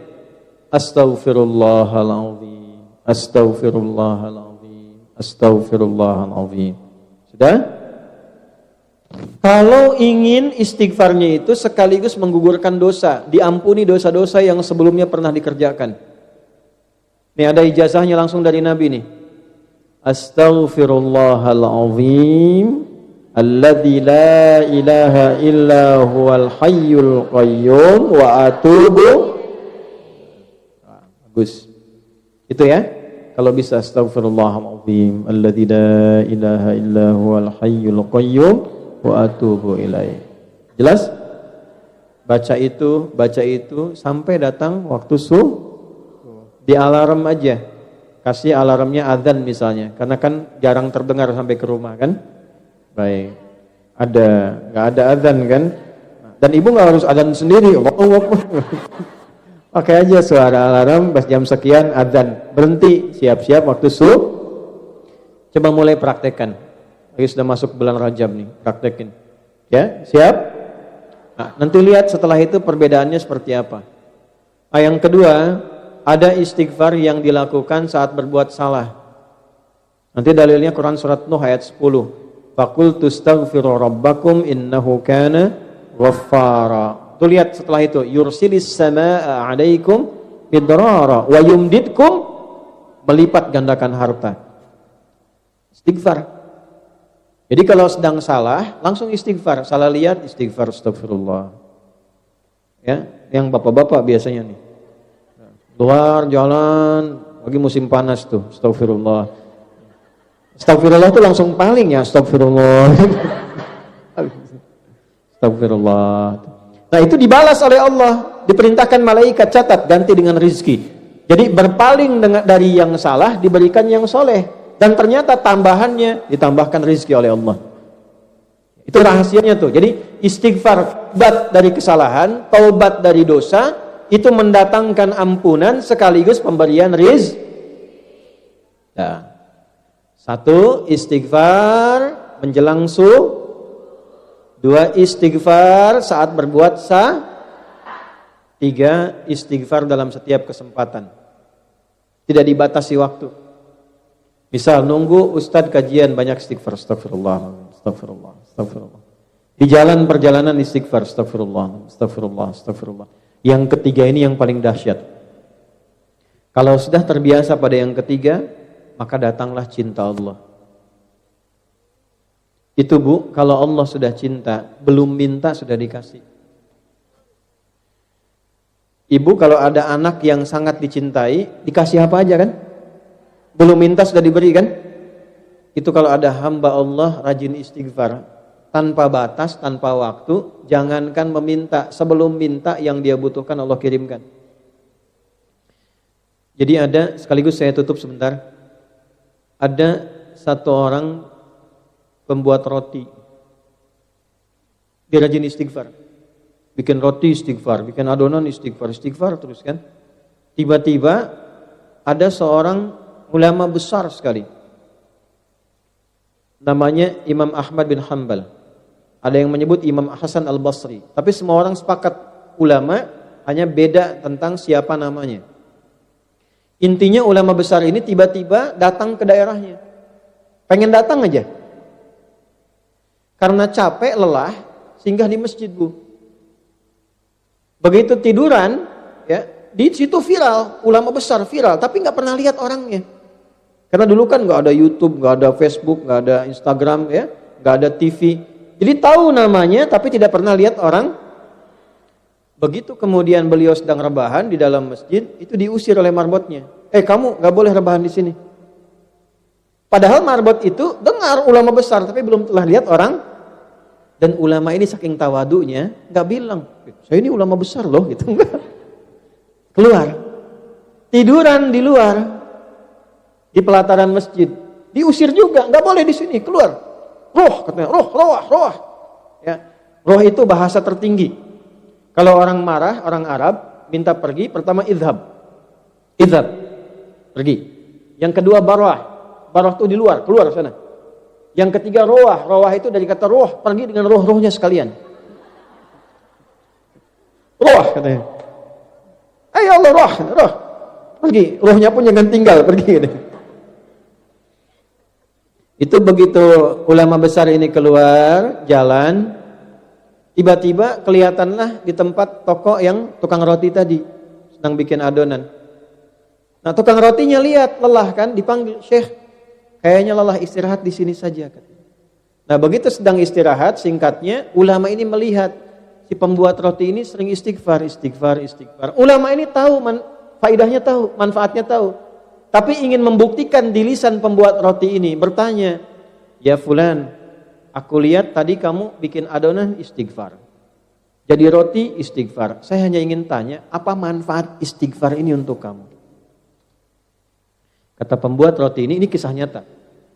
Wallahi demi Allah, tidak pernah saya membiasakan istighfar ini kecuali Allah selalu mengabulkan doa saya.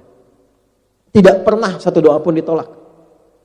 Kecuali satu yang belum terkabul. Apa itu? Saya selama ini minta kepada Allah, ya Allah, mohon pertemukan saya dengan sosok ulama besar, sebutlah misalnya Imam Ahmad bin Hanbal, sebelum saya meninggal atau beliau wafat. Langsung terperanjat ulama ini, berdiri mengatakan, astagfirullah. Jadi karena istighfar kamu ini, saya tiba-tiba pengen kesini, dikeluarin dari masjid, nggak boleh rebahan di luar masjid, katanya. Karena istighfar kamu ini. Barulah si tukang roti itu tahu, ternyata ulama yang diantarkan ke depannya itu hasil dari istighfar. Jadi kalau Ustadz Muhaimin jarang-jarang datang, istighfarin tuh. Astagfirullah. Saya diistighfarin. Jelas? Nah, minimal kalaupun belum ada yang kita harapkan, minimal ada hati yang Nah, tuh bentuk zikir yang pertama. 2, Al-Quran. Apa yang kedua? Biasakan ngaji ya. Ya, walaupun sehari satu ayat, nggak apa-apa. Yang penting mushafnya simpan di tempat yang mudah dilihat. Karena mushaf itu mukjizat. Kalau sedang gelisah, lihat mushaf aja ada tenang. Hebatnya ibu buka mushafnya itu bisa ketemu ayat yang sesuai dengan masalah kita. Quran. Walaupun satu ayat kan nggak banyak. Hari ini Nun. Itu ayat. Ya, jelas? Ngaji Al-Qur'an. Ya, jangan sampai hilang ya. Al-Qur'an itu istimewa. Kalau biasa jadi ahli Al-Qur'an, Allah akan khususkan. Dalilnya Ahlul Qur'an, ahlullahi wa khassatuh.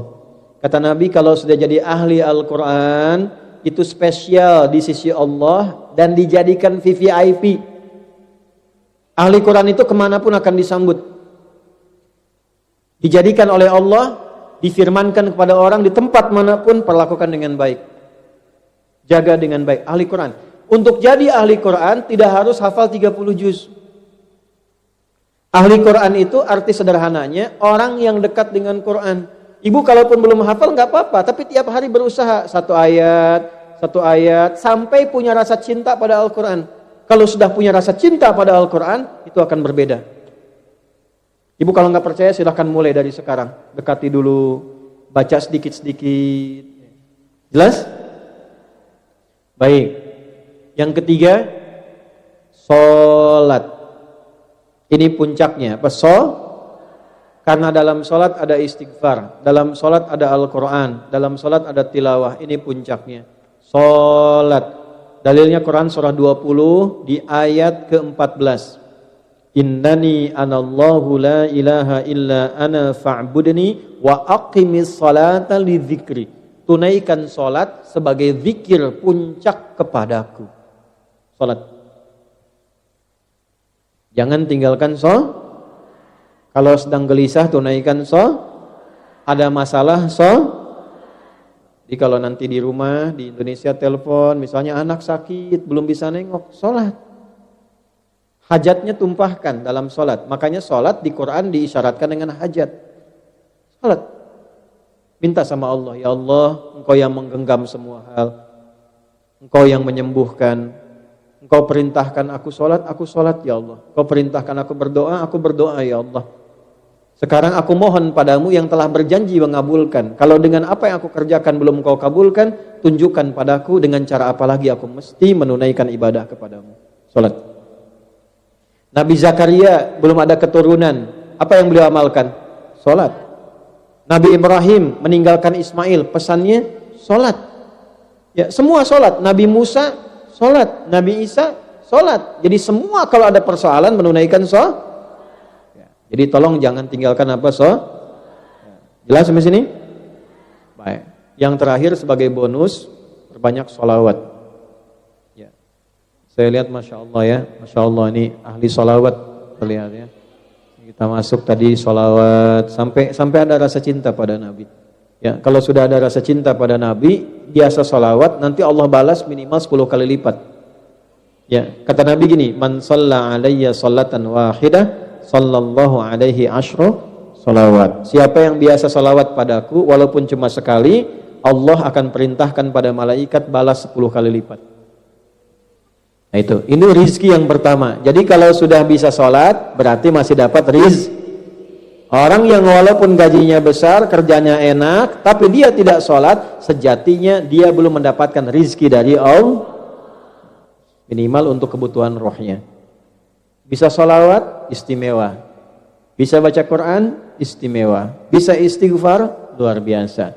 Jadi ini bagian pertama, mencari rezeki di tempat yang jauh dan membahagiakan. Intinya satu.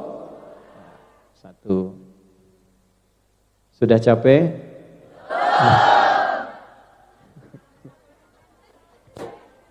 7 menit lagi ya. Zuhur jam berapa zuhur? Jam 1, masih ada waktu ya. Maksud saya 7 menit kita jeda dulu, tanya jawab. Ya, saya tanya, ibu jawab. Untuk memastikan yang saya sampaikan, ibu paham tidak? Ya, atau ibu tanya, ya, jawab. 1, zikir. Utamanya 2.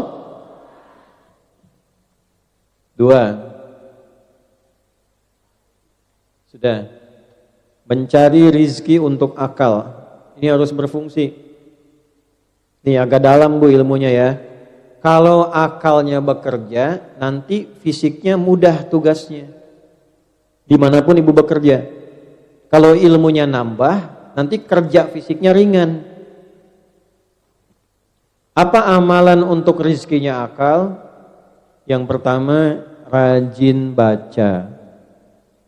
Ya, rajin baca. Apa saja yang bermanfaat? Tugas ibu apa misalnya? Oh, saya di rumah nih tugasnya sebagai asisten. Ada enggak sahabat-sahabat Nabi yang pernah jadi asisten? Ada. Siapa contohnya? Ya, coba angkat tangan. Siapa? Sahabat Nabi yang pernah jadi asisten. Bilal. Siapa lagi? Ali bin Thalib. Siapa lagi? Terus Anas. Coba angkat tangan. Sudah, ini serius nih. Dapat hadiah nih. Udah waktu habis deh.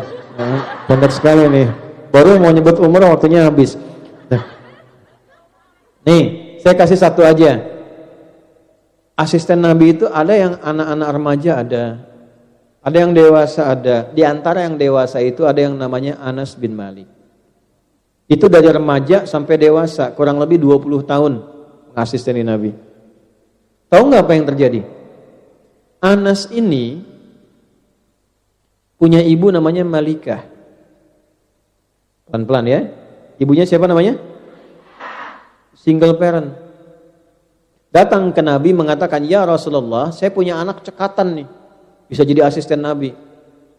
Oleh Nabi diangkat jadi asisten. Jadi asisten Nabi selama 20 tahun. Didoakan oleh Nabi, umurnya panjang, hartanya berlimpah. Sepeninggal Nabi termasuk jadi sahabat yang kaya, orang kaya, umurnya panjang, keturunannya banyak. Anda bayangkan? Kebayang tidak? Tidak, saking dahsyatnya itu. Ya, tugas asisten jadi asisten rumah tangganya Nabi selama 20 tahun, sepeninggal Nabi, termasuk jadi orang paling kaya, umurnya panjang lewat 100 tahun, keluarganya sejahtera. Nah, apa yang dikerjakan oleh Anas ini? Beliau menghidupkan akalnya, belajar dari keistimewaan Nabi. Jadi kalau ada ibu yang bertugas misal ya, di rumah tertentu, atau di kantor tertentu, di pabrik tertentu, jangan hanya mengerjakan tiap hari begitu, belajar juga apa sih profesi dari majikan saya ini. Ya, pelajari kegiatannya, pelajari misalnya ilmunya sedikit-sedikit dengan bertanya, nggak apa-apa, nanya aja. Sambil mengerjakan apa yang dikerjakan, nanya pelan-pelan. Nanti tanpa disadari, setahun itu punya pengetahuan yang cukup meningkat, bakatnya naik. Sudah paham apa yang harus dikerjakan. Nah, kalau akalnya itu meningkat, biasanya pekerjaan fisiknya jadi berkurang. Atau yang kedua, minimal baca. Ya, baca apa aja, baca supaya pengetahuan meningkat. Apa yang dibaca, yang kita butuhkan. Bisa tinggal nih di Hong Kong, baca peraturan-peraturan di Hong Kong, tempat-tempat di Hong Kong dan sebagainya. Jadi kalau misalnya ada nih koleganya majikan dari luar datang, Anda bisa cerita, ini ada tempat bagus di sini begini. Kalau yang di sini tempatnya begini, aturan di sini begini. Itu ketika pengetahuan kita makin banyak, derajat kita makin meningkat. Tidak cukup dengan amin, baca. Ya rafa'illahu alladhina amanu minkum walladhina utul ilma. Nah, tambah pengetahuannya, tambah ilmunya. Nah, ibu tinggal misalnya puluhan tahun, belasan tahun, atau bertahun-tahun di Hong Kong, tapi nggak kenal daerah Hong Kong. Kenali dulu, tak kenal maka ta'aruf. Nah, tidak harus selalu sayang. Nah, ibu kenal suami tetangga kan tidak langsung sayang, itu kan nggak boleh. Ta'aruf, kenali, ta'aruf itu kenali, ya, jelas? Jadi akal itu rizki akal dengan ilmu diraih dengan membaca dan pengalaman. Yang kedua ilmu, tambah belajar. Ya, di masjid ada pengajian, datang belajar, bahas, jangan tinggi-tinggi bahasnya, fikih sekitar yang dibutuhkan saja. Pekerjaan ibu apa? Kerjasama dengan panitia pengajian, undang ustadz-ustadz menjelaskan yang ibu butuhkan, jangan bahas tinggi-tinggi. Oh, ini kerja udah jauh-jauh ke sini, pekerjaan bahas tentang kepemimpinan, kejauhan. Ya, misalnya tinggal di minoritas, menjaga waktu sholat, bergaul dengan tetangga yang non muslim seperti apa yang baik, gitu ya, jelas?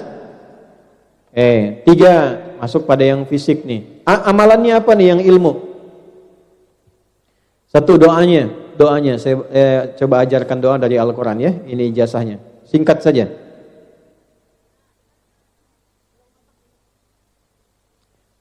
Rabbi zidni ilma. Sudah? Rabbi zidni ilma. Sampai situ dulu ya. Wa qur rabbi zidni ilma. Itu aja, Rabbi zidni ilman, Rabbi zidni ilman. Kalau mau ngaji, baca itu dulu, Rabbi zidni ilma. Kalau mau tambahkan warzuqni, ya Allah, tambahkan padaku selalu pengetahuan dan berikan kemampuan untuk memahami. Karena ada yang nambah ilmu tapi tidak paham, itu bahaya. Pelan-pelan. Jadi yang kedua, rizkinya akal itu dengan Jadi selama di Hong Kong pelajari tempat-tempat, ibu catat. Tempat ini ada ini, beli ini ada di sini. Nanti kapan-kapan misalnya ada tamu, ada siapa, atau ada kolega dari tuan rumah, nanya-nanya, ditanya, kita nggak kaku, tahu. Jelas? Nah, itu kalau sudah seperti itu, dianggapnya level kita naik nantinya. Nah kalau sudah naik pengetahuan banyak, ibu bisa mencari tempat yang lebih lagi yang sesuai dengan pengetahuannya. Rizkinya pun akan otomatis naik. Jelas sampai sini? Kalau bukan ibu, siapkan anak-anaknya. Anda boleh bekerja apapun, tapi siapkan anak memiliki derajat yang lebih tinggi dari orang tuanya. Jangan sampai anak putus sekolah. Kalau bisa sekolahkan yang tinggi, sampai sarjana, sampai lulus, dan itu ada kebanggaan luar biasa. Ya. 3. Rizki yang sifatnya fisik ini.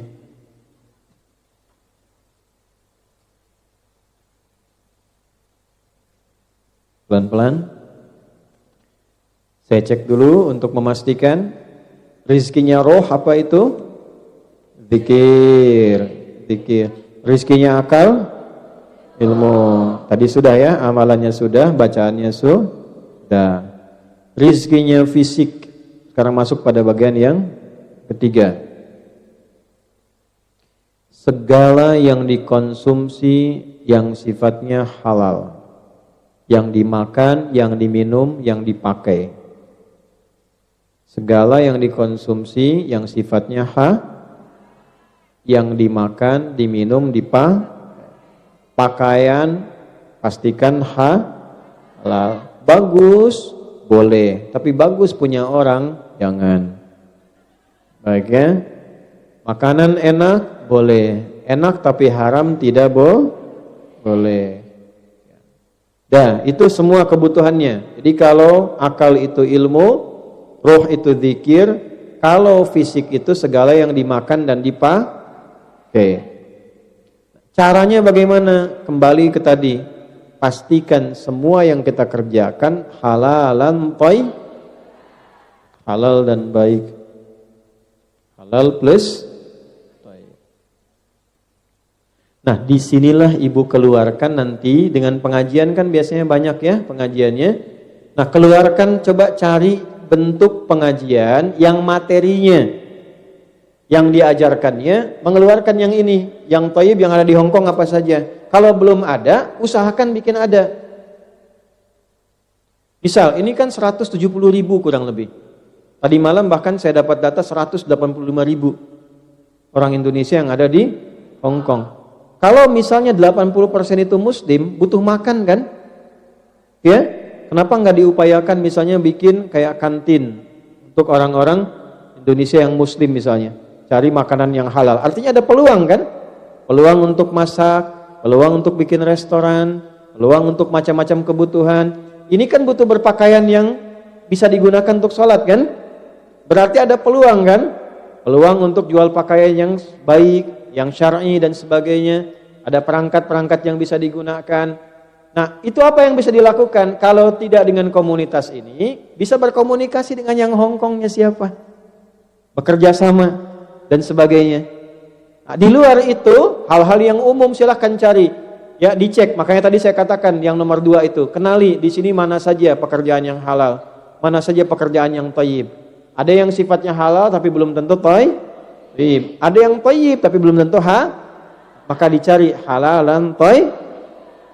Jelas sampai sini? Nah, ini ya. Ini sudah saya terangkan tadi cara mencarinya. Kalau 3 ini digabungkan, maka hasilnya luar biasa. Ya, bekerjanya halal, thayyib, salatnya iya, zikirnya iya, ngajinya iya, belajarnya iya. Maka disinilah bertemu janji Allah di Quran surah Al-Mujadalah surah 58 di ayat yang ke-11. Yarfa'illahu alladhina amanu minkum walladhina utul ilma darajat. Allah akan angkat derajat, status, tanpa ibu harus update status. Mau di Facebook, mau di Instagram, mau dimanapun, Allah yang update langsung, diangkat statusnya sepanjang syarat ini terpenuhi. imannya dijaga, ilmunya bertambah. Dua ini dipakai mencari rezeki, maka kebahagiaan itu tidak harus dikejar, dia akan datang dengan sendirinya. Ya kan? Jadi mulai hari ini Anda bisa buat status bahagia itu sederhana ketika aku kenal Allah. Ya? Kan orang banyak bahagia itu sederhana, bisa minum teh di atas gunung Rinjani, ya kan? Naiknya aja susah gitu kan? Bahagia itu sederhana, bisa makan nasi uduk di atas menara Hongkong, ya kan? Datangnya jauh. Ya, bahagia itu sederhana ketika aku bisa sholat. Bahagia itu sederhana ketika lisanku bisa berzikir. Bahagia itu sederhana ketika pekerjaanku halal dan thayyibah. Maka silahkan rasakan bedanya, bedakan rasanya dan pasti terasa